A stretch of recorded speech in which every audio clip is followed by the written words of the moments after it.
매일 성경 묵상을 돕는 해설 가이드입니다. 안녕하세요, 묵상 코치입니다. 함께 읽고 나눌 말씀은 민수기 12장 1절에서 16절까지 말씀입니다. 미리암과 아론이 모세의 지도권의 정당성을 따지면서 그의 건의에 도전합니다. 이로 말미암아 하나님의 군대인 이스라엘의 견고한 조직에 균열이 발생합니다. 이 사건의 본질은 모세에 대한 반항이 아닌 하나님께 대한 반역이었습니다. 하나님께서 세운 하나님의 대행자인 모세의 건의에 대한 도전은 곧 하나님의 건의에 대한 도전으로 여겨집니다. 1절에서 3절 읽겠습니다. 모세가 구스 여자를 취하였더니 그 구스 여자를 취하였으므로 미리암과 아론이 모세를 비방하니라. 그들이 이르되 여호와께서 모세와만 말씀하셨느냐 우리와도 말씀하지 아니하셨느냐 하매 여호와께서 이 말을 들으셨더라. 이 사람 모세는 온유함이 지면의 모든 사람보다 더하더라. 하세로스에서의 사건은 모세가 구스 여자를 취했다는 이야기로 시작됩니다. 그것은 바로 미리암과 아론이 잡아낸 모세의 약점이었습니다. 여기서 미리암의 이름이 먼저 등장한 것은 그녀가 이 사건의 주동자라는 사실과 그로 인한 아론은 하를 모면했으나 그녀가 나병에 걸리게 되었음을 암시합니다. 아론은 시내산 아래 금송아지 사건에서도 아마도 처음에는 주동자들에게 이끌려 수동적으로 그 연모에 가담했으나 곧 금송아지 우상을 주동적으로 주물하면서 능동적으로 백성들이 우상의 절하도로 이끈 적이 있습니다. 그런데도 이상하게도 별다른 징계를 받지 않고 면책 특권을 누린 것 같습니다. 아마 백성의 영적인 머리인 대제사장이라는 아론의 중책으로 인해 하나님께서는 그를 심하게 징벌하지 않고 중반의 회개와 회복의 기회를 주신 것으로 이해됩니다. 여기서 우리를 불편하게 하는 진술은 모세가 구스 여자를 취했다는 사실입니다. 여기서 구스는 에티오피아입니다.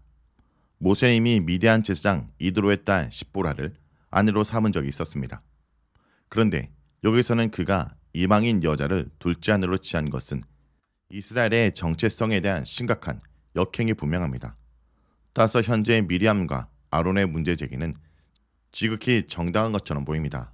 일단 우리는 모세가 십보라와 만난 것은 하나님의 섭리 속에 이루어진 일임을 잘 알고 있습니다. 미디안의 제사장 이드로는 여호와 하나님을 알게 되고 이스라엘 공동체에 합류하여 모세의 조력자가 되었습니다. 이런 점에서 모세와 이드로의 딸 십보라의 결혼은 비록 그녀가 이방 여자였을지라도 하나님께서 용인하신 합법적인 결혼이었습니다. 그러나 모세가 구스 여자와 결혼한 것은 분명 다른 문제로 비춰집니다. 그래서 학자들에 따라 구스가 미디안과 같은 지역의 명칭이라는 주장도 있고 그리하여 구스 여인이 모세 아내인 십보라를 지칭하는 것일 수 있다는 해석도 있긴 합니다. 만일 그 해석을 따른다면 미리암과 아론이 시기상 뒤늦게 모세 아내 십보라의 문제를 삼는 것은 그녀가 출애굽 후에야 모세와 다시 만나 이스라엘 공동체에 합류했기 때문입니다. 그러나 일찍이 하나님께서는 십보라를 모세의 합법적인 아내로 인정하신 상태였습니다. 더구나 이스라엘 공동체는 폐쇄적인 혈통 공동체가 아니라 수많은 잡족들이 합류해서 탈출해온 열린 공동체 또는 개방사였습니다. 이것은 궁극적으로 열방을 구원하시라는 하나님의 미래 계획에 대한 암시였습니다. 사실 본문에 등장하는 구스 여인이 과연 십보라인지 아니면 또 다른 아내인지 본문은 구체적으로 말하지 않으므로 어떻게 모세가 구스 여인을 맞이했는지 그 가정은 정확히 알 수 없습니다. 그러나 말씀을 보면 미리암과 아론이 모세를 비방한 까닭이 1절에서는 모세가 구스 여인을 아내로 맞아들이기 때문이라고 말하지만 2절을 읽어보면 상황이 조금 다릅니다. 1절과 2절은 연결이 부자연스럽습니다. 2절을 보면 1절과 달리 미리암과 아론이 문제 삼는 것은 모세가 구스 여인을 아내로 맞아들인 것이 아닙니다. 그들은 모세와 동등함을 주장한 것입니다.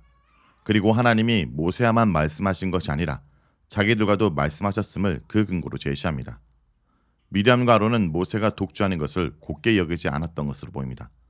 자신들도 모세만 못하지 않다고 생각하고 모세와 동등한 역할을 하려고 했던 것으로 보입니다. 이것은 권력의 지분을 요구하는 권력지향적인 인간 존재의 전형적인 모습입니다. 그러나 모세는 그 어떤 사람보다 온유한 사람입니다.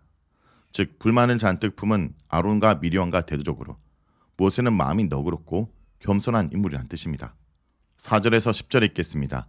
여호와께서 갑자기 모세와 아론과 미리암에게 이르시되 너희 세 사람은 해막으로 나오라 하시니 그 세 사람이 나아가매 여호와께서 구름 기둥 가운데로부터 강림하사 장막 문에 서시고 아론과 미리암을 부르시는지라.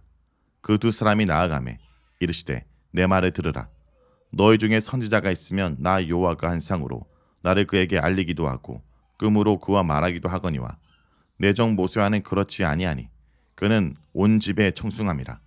그와는 내가 대면하여 명백히 말하고 은밀한 말로 하지 아니하며 그는 또 여호와의 형상을 보거늘 너희가 어찌하여 내 종 모세 비방하기를 두려워하지 아니하느냐.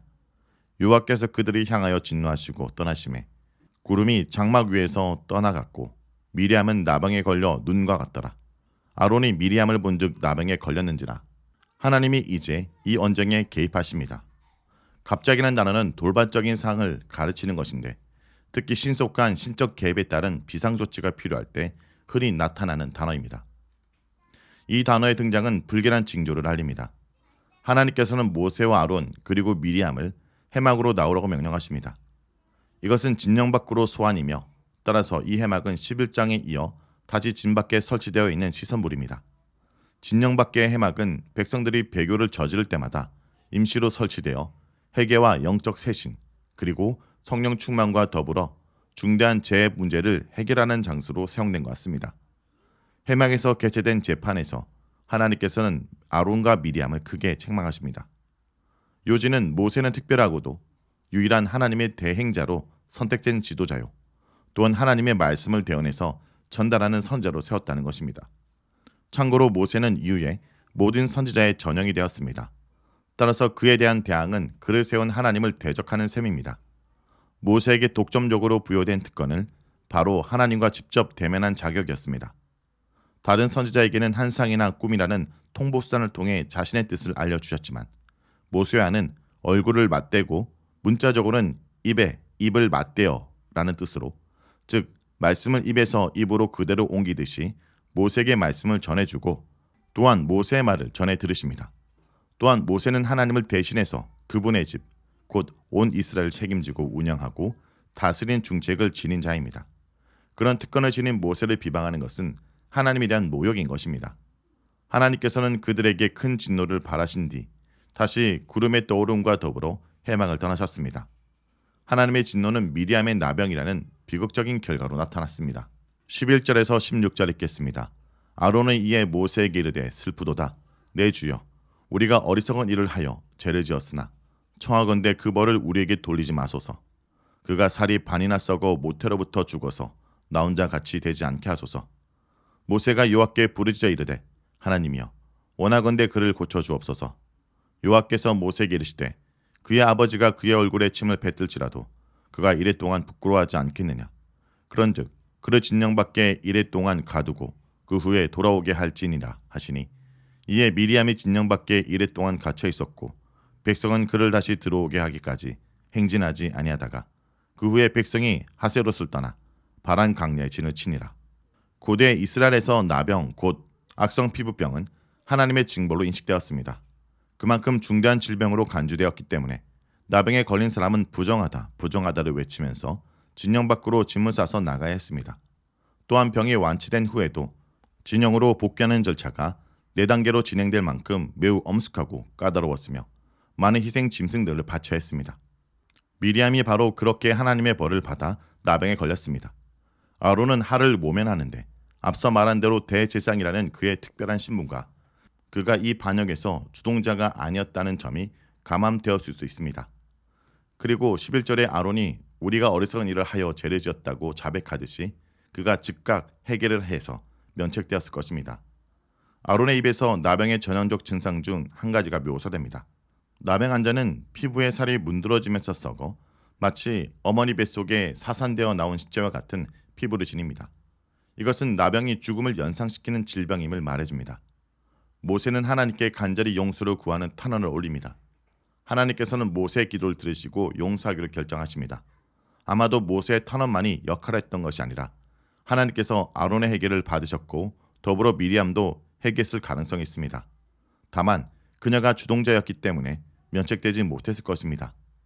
하나님의 용서는 원칙상 어떤 방식으로든 대가를 지불하게 하십니다. 죄의 대가로 짐승이 대신 희생되거나 혹은 대역죄로 전멸을 당할 징벌이 회개와 더불어 일부가 멸망하는 대가를 치르고 용서를 받습니다. 미리암도 그러했습니다. 하나님께서는 침뱉음의 모욕을 비유로 말씀하시면서 그녀를 일주일간 징령받게 격리하라고 명령하였습니다. 징계 기간을 다 채우고 미리암이 진영으로 복귀한 뒤 백성들은 하세롯을 떠나 바란 강야로 이동했습니다. 자, 여기까지가 민수기 12장 1절에서 16절까지 말씀입니다. 오늘 말씀을 통해 우리는 무엇을 묵상하고 적용해야 할까요? 하나님은 하나님께 충성되고 온유한 자를 지지해 주십니다.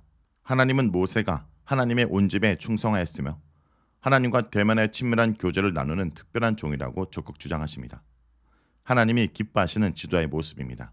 그러나 그들을 시기하고 또 그 건의에 도전했던 미리암과 아론은 하나님이 분노하십니다. 하나님이 세우신 지도자의 약점을 들추어 자신의 권위를 높이려고 하고 동일한 자리를 요구했던 그들의 모습이 주님 보시기에 악했던 것입니다.